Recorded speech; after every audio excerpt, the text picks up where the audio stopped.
So there's two stories in our news window. The young actress who passed away last week, Hayden Panettiere. And then the bigger story is the criminal trial of the young woman who took Lindsay Clancy, who took the life of her children, three children. Both of those stories are related to, or at least the conversation has come up about postpartum depression. Two different stories, but the one with the actress, Hayden, I was reading some interviews and heard an interview, and to me sounds like maybe her family knew what she's going through, but it sounded to me like she was crying for help. Dr. Toohill is here from the Antioch Group. Good to see you, Doctor. You good? Yeah, good to see you guys. Thank you for dealing with all the things you deal with every day for all of us, first of all, as a group. Second, on this particular issue, from your practice at the Antioch Group, what do you see? What conversation are we not having? Well, so I think it's important for people to realize that postpartum mood episodes and really perinatal mood episodes, because some of this can start even before a baby is born. These things are actually extremely common, but common is not the same as unimportant. Oh, by the way, that was a big sentence. Just because something is common doesn't mean it's not important. Right. Oh, my goodness. And this is a great example of that. And I didn't want to make fun of, but I was saying in the 60s and 70s, I was saying that men aren't in this conversation. Because in the 60s and 70s when I grew up, it was between men, it was like, oh, she's not, she just had a baby, she's crazy, just go golfing. But you know what I'm saying? It's like, well, they need more than that. But men in that era didn't feel like they were participants. Sure.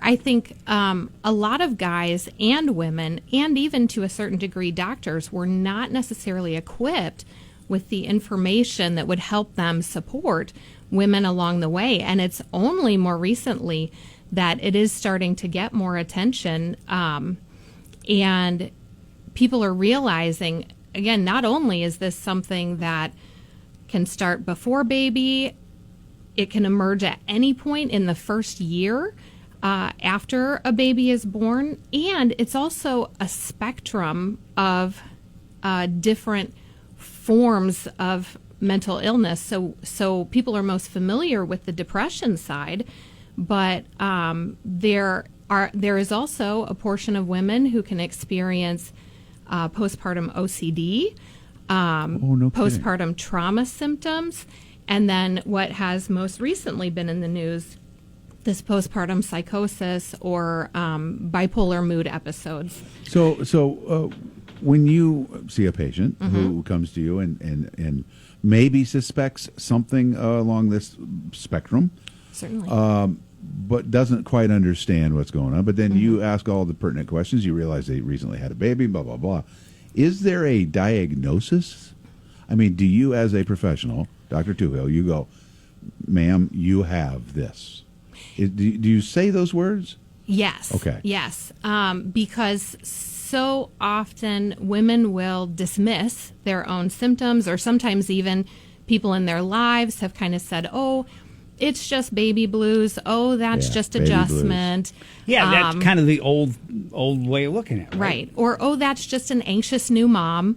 And that through some careful questioning and trying to really understand what she's experiencing and how this is different from her normal experience of life and her normal emotional experience, it's important sometimes for them to hear the words, this is something else. You're experiencing postpartum depression. It can be actually very validating and very freeing. To know that you just, it's not some vagueness in the world, that somebody knows what to do. And I don't want to knock your profession, but when did your profession catch up to this? Oh, gosh. So really probably in the last 10 years at most. Not that people weren't aware of it before that, but the attentiveness to it in a different way definitely has been a newer phenomenon. Is there a treatment?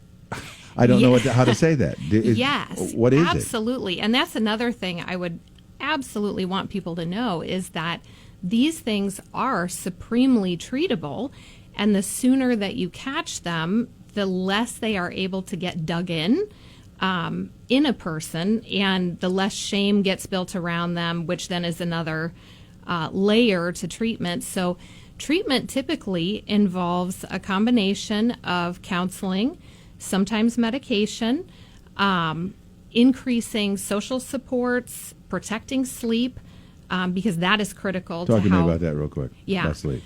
Yeah, so often... First of all, when you have a baby, you don't sleep. Right, you're right. Mom, we're Sleep dads. is disrupted already. Your sleep's a mess, yeah. Yeah.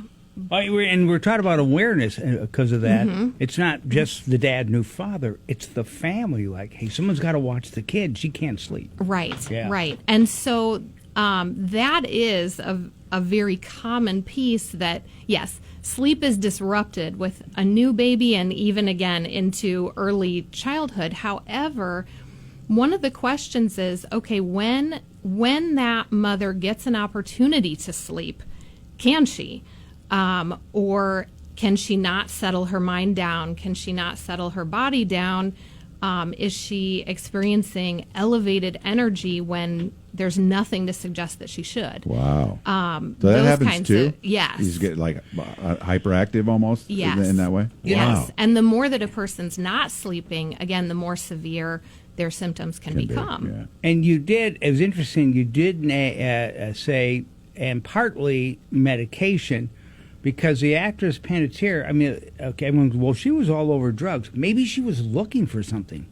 Sure, absolutely. And, people do sometimes self-medicate either because of financial access or because something about that, it works for a period of time, but that until it doesn't. And then the effects are unhelpful. And I know that people worry about, okay, what if the medication causes more trouble? But that is where communication is really important with your providers, not just the person prescribing for you, but also if you do have counseling support. Sometimes that person has more frequent eyes on you than your doctor does. They probably do. And so if something doesn't feel right, you need to say so. Don't just trust blindly, because medication is an art too. And so sometimes there are things that work for one person and not for another, but if the providers don't know that, they're not making the right adjustments. Okay, so my sister, who grew up in the medical profession, was a nurse, that's a discussion that her and I were kind of having, just hinted, and I can't wait to talk to her more. But she was like, from a professional standpoint, not all doctors or professionals in medicine can see a lot of that. That's where a professional who's more into, like you do, can go beyond the medical, hey, something else is happening. Right. Because you do sometimes have to have a very finely tuned ear. And when an appointment is 10 or 15 minutes, just realistically, that's not always enough time to hear what you need to hear, to understand what's going on behind the scenes. It's good to talk to you. Thank you for coming in on short notice. Yeah. You're wearing a T-shirt that says "Be Brave, Talk About Mental Health." That is a very important thing for us to do. And if anybody wants to talk to Dr. Toohill, what's the website at the Antioch Group? So our website is www.antiochgroup.com. We're also on Facebook, and if you post any questions we didn't get to today, I'm going to do a video later this week to try to answer some of those. You are very nice to do that. Thank you so much. Have a blessed day. Are you like, because of all that's in the news, are you saying, hey, we need more awareness? Yes, absolutely. And I'm seeing there are so many questions. People do, all of a sudden, things they don't understand or want to understand about this. It's good to see you. Thank you. Thank you.